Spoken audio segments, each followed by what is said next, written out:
Hi friends, Kadapa మాజీ MP YS Vivekananda Reddy రెండో వివాహం చేసుకున్నారట. అప్పట్లోనే మరి అతని భార్య పేరేంటి, వారికి ఒక కుమారుడు కూడా ఉన్నారంట. అతని పేరేంటి, అసలు వీళ్ళు ఎక్కడుంటారు అనేది తెలుసుకుందాం. అసలు వివేక రెండో భార్య ఇప్పటి వరకు ఒక ట్విస్ట్ ఇచ్చిందని మనం చెప్పుకోవాలి. వైఎస్ వివేక రెండో పెళ్లి గురించి బయటకు వచ్చింది. కడప ఎంపీ వైఎస్ అవినాష్ రెడ్డి అంశాన్ని ప్రస్తావించి చాలా సార్లు బహిరంగంగానే మాట్లాడారు.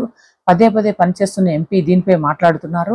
మాజీ ఎంపీ రెండో పెళ్లి చుట్టూ ఈ కేసు నడుస్తున్న రాజకీయ నిపుణులు అంటున్నారు. వివేక పెళ్లి చేసుకున్న ముస్లిం మహిళ గురించి అవినాష్ రెడ్డి మాట్లాడుతుండగా మైనార్టీ హక్కుల పరిరక్షణ సమితి అధ్యక్షుడు మహమ్మద్ ఫరూక్ షిబ్లీ ఎంపీని తప్పుపట్టారు. మరియు ముస్లిం వ్యక్తిగత జీవితాన్ని ఎందుకు లాగుతున్నారని చెప్పి ప్రశ్నించారు.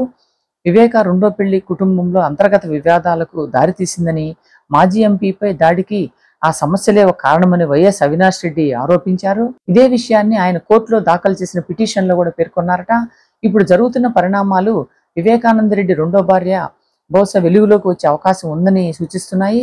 మీడియా కథనాల ప్రకారం మనం ఏదైనా తీసుకుంటే షమీం వివేక రెండో భార్య న్యాయ పోరాటం ప్రారంభించి ఆస్తుల్లో వాటా కోసం కోర్టు తలుపులు తట్టాలనుకుంటోందట. షమీం మరియు షాహెన్ షా ఆస్తుల్లో తమకు కూడా వాటా వచ్చేలా న్యాయ పోరాటం చేసేందుకు అన్ని అవకాశాలు కల్పిస్తున్నాయి. వివేకానంద రెడ్డి రెండో భార్య పేరు షమీము, వారిద్దరికి పుట్టినటువంటి కొడుకు పేరు షాహెన్ షా. మరి ఇదే జరిగితే ఈ కేసులో ఇది మరో బిగ్ ట్విస్ట్ అవుతుందని చెప్పుకోవాలి. మరోవైపు వైఎస్ అవినాష్ రెడ్డికి తెలంగాణ హైకోర్టు ఇచ్చిన మధ్యంతర రక్షణను సవాల్ చేస్తూ నర్రెడ్డి సునీతారెడ్డి దాఖలు చేసిన పిటిషన్ పై సుప్రీంకోర్టులో విచారణ జరుగుతోంది. ఈ కేసులో విచారణ ప్రారంభమైనప్పటి నుంచి జరుగుతున్న పరిణామాలను పరిశీలిస్తే వివేక రెండో భార్య దాఖలు చేసిన పిటిషన్ పై కేసు ఇప్పుడు అతిపెద్ద ట్విస్ట్ గా పరిగణించబడింది. మరి ఏం జరుగుతుందో చూడాలి friends. Thank you so much friends. బేరన్ టీవీని అందరూ సబ్స్క్రైబ్ చేసుకోండి. లైక్, షేర్, సబ్స్క్రైబ్ బేరన్ టీవీ.